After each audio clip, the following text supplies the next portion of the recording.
शासकीय वैद्यकीय महाविद्यालय आणि रुग्णालय चंद्रपूर येथे सुरक्षेच्या दृष्टिकोनातून आणि रुग्णालयात विनाकारण होणारी गर्दी टाळण्यासाठी 1 ऑगस्ट 2024 पासून महाराष्ट्र राज्य सुरक्षा मंडळाचे सुरक्षा रक्षक तैनात करण्यात आले आहेत। त्यामुळे 26 ऑगस्ट 2024 पासून रुग्णांना भेटण्यासाठी नातेवाईकांना पास बंधनकारक करण्यात येणार आहेत। रुग्णालयात रुग्ण भरती झाल्यानंतर फॉर्म भरते वेळी रुग्णासोबत थांबणाऱ्या नातेवाईकांकडे एक हिरव्या रंगाचा आणि एक लाल रंगाचा पास देण्यात येईल। हिरव्या रंगाचा पास हा रुग्णाजवळ नेहमी थांबणाऱ्या या नातेवाईकांकरिता असेल, तर लाल रंगाचा पास हा रुग्णालय प्रशासनामार्फत भेटीसाठी नेमून दिलेल्या दुपारी 3 ते सायंकाळी 5 या वेळेत इतर नातेवाईकांना भेटण्यासाठी राहील।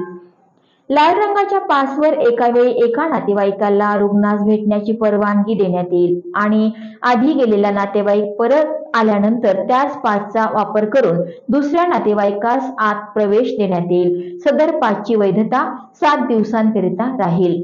रुग्ण जर 7 दिवसांपेक्षा जास्त कालावधीसाठी भरती राहिल्यास सदर पासवर आंतर रुग्ण नोंदणी विभागातून नवीन तारखेचा शिक्का मारून घेणे आवश्यक आहे आणि पास हरवल्यास 50 रुपये प्रति पास दंड आकारण्यात येईल। दवाखान्यातून सुट्टी मिळाल्यानंतर रुग्णाकडील दोन्ही पास वार्डातील इन्चार्ज सिस्टरकडे जमा करण्यात यावे, त्याशिवाय रुग्णास सुट्टी देण्यात येणार नाही याची नोंद घ्यावी।